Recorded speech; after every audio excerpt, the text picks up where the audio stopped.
తర్వాత మరొక ఏకపాత్రాభినయం మంత్రివర్యులు సిద్ధంగా ఉన్నారు.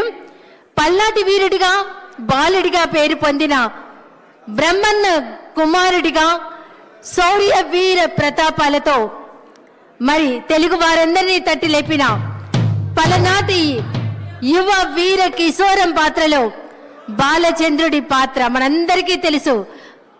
అమాత్యునిగా అంతకు మించినటువంటి గొప్ప నటులు వారి పర్యాటక సాంస్కృతిక సినిమాటోగ్రఫీ మంత్రుల వర్యులు గౌరవనీయులు శ్రీ సురేష్ గారు బాలచంద్రుడు ఏకపాత్రాభినయంతో తదుపరి మన ముందుకు రాబోతున్నారు. ఒక్కసారి గట్టిగా కర్తాల పళ్ళతో కానీ ఆహ్వానిద్దాం.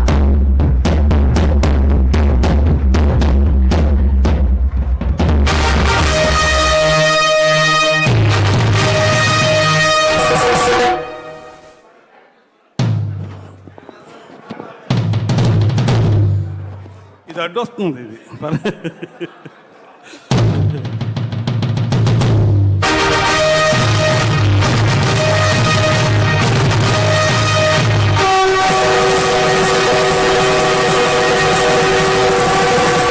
అదే రణభేరి. ఈ ఘోర కలికి, ఈ మారణ హోమానికి ఏనాడో ఎక్కడో నిరాశ్రయంగా సన్యాసించబడి ప్రపంచ సౌఖ్యానికి ఆవల విసిరివేయబడిన జుత్తి భాగాల పాటి కారడివిలో ఆరవిల్లి నాగమ్మవనే నిన్ను నలగామరాజనే ఆ దురాత్ముడు నీ ఆతిథ్యానికి మేనుపరిచి చేరదీసి అండ చేసుకుని అమోచ్చరతో రందించకపోతే ఇంతటి చరిత్ర ఉండేది కాదే. అఖండ పలనాటి సీమ ఖండ ఖండాలుగా నరకబడి అంతఃకలహాలతో రొమ్ము గుతుకుని పోయేది కాదే, రొమ్ము గుతుకుని పోయేది కాదు.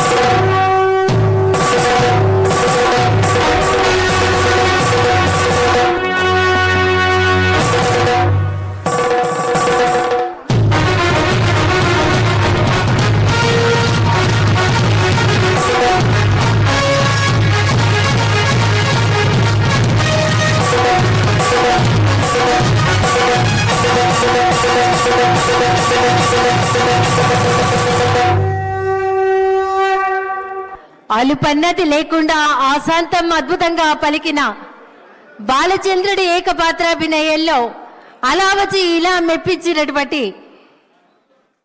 గౌరవ పర్యాటక సాంస్కృతిక సినిమాటోగ్రఫీ మంత్రివర్యులు శ్రీ కందుల దుర్గేష్ గారికి ఒక్కసారి గట్టిగా కర్తల త్వరలు అందిద్దాం. తర్వాత మరొక స్కిట్ మన ముందుకి రాబోతున్నారు.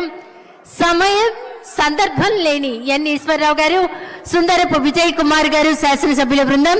ఒకసారి కర్తాల త్వరలతో వారిని ఆహ్వానిద్దాం.